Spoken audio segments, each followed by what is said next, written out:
તો આ તરફ આજે રાત્રે વરસાદનું રેડ એલર્ટ આપવામાં આવ્યું છે, એટલે કે અતિ ભારે વરસાદ વરસશે અને આજની રાત અતિ ભારે છે. રાતના 11 થી 4 વાગ્યા સુધી અનરાધાર વરસાદ પડશે. જો કે આપ હાલ જે તસવીરો જોઈ રહ્યા છો તે નવસારીની છે અને નવસારીમાં પણ જાણે કે પહેલા માળ સુધી આખું એક માળ ડૂબી જાય તેવા પાણી ભરાઈ ગયા છે. રસ્તાઓ જે છે સંપૂર્ણપણે જળમગ્ન થયા છે અને લોકોના ઘરો સુધી પાણી પહોંચી ગયા છે.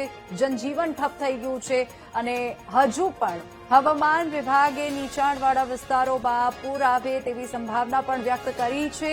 હજુ પણ અતિ ભારે વરસાદ થાય તેવું એલર્ટ આપવામાં આવ્યું છે. આજની રાત સુરત નવસારી બંને માટે અતિ ભારે છે. નવસારીમાં જળબંબાકારના દ્રશ્યો આપ જોઈ શકો છો. લોકોના ઘરની બહારથી જાણે નદીઓ વહેતી હોય તેવી તસવીરો સામે આવી રહી છે, વિડીયો સામે આવ્યા છે. અતિ ભારે અને અવિરત વરસાદ નવસારીમાં પણ વરસી રહ્યો છે. ધોધમાર વરસાદ વરસી રહ્યો છે.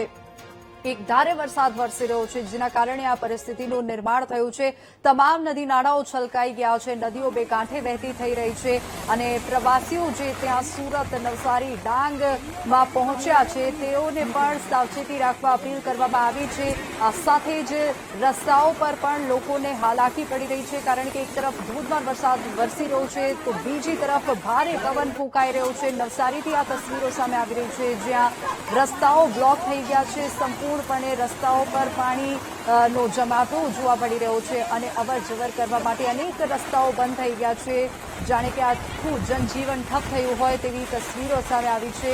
લોકોને હાલાકી પડી રહી છે અને આજની રાત પણ ત્યાંના લોકો માટે અતિ ભારે છે તેવું વ્યક્ત કરવામાં આવ્યું છે અને સાવચેતી રાખવાની અપીલ કરવામાં આવી છે. કેટલાક નીચાણવાળા વિસ્તારોમાં રહેતા લોકોને પોતાના જીવ બચાવવા માટે સ્થળાંતર કરવાની ફરજ પડી રહી છે અને ત્યાં પણ રેસ્ક્યુ ઓપરેશન પણ ચાલુ છે. એસડીઆરએફ એનડીઆરએફની ટીમ પણ સ્ટેન્ડ બાય રાખવામાં આવી છે, જેથી લોકોને કોઈ પણ પ્રકારની મુશ્કેલી ન પડે.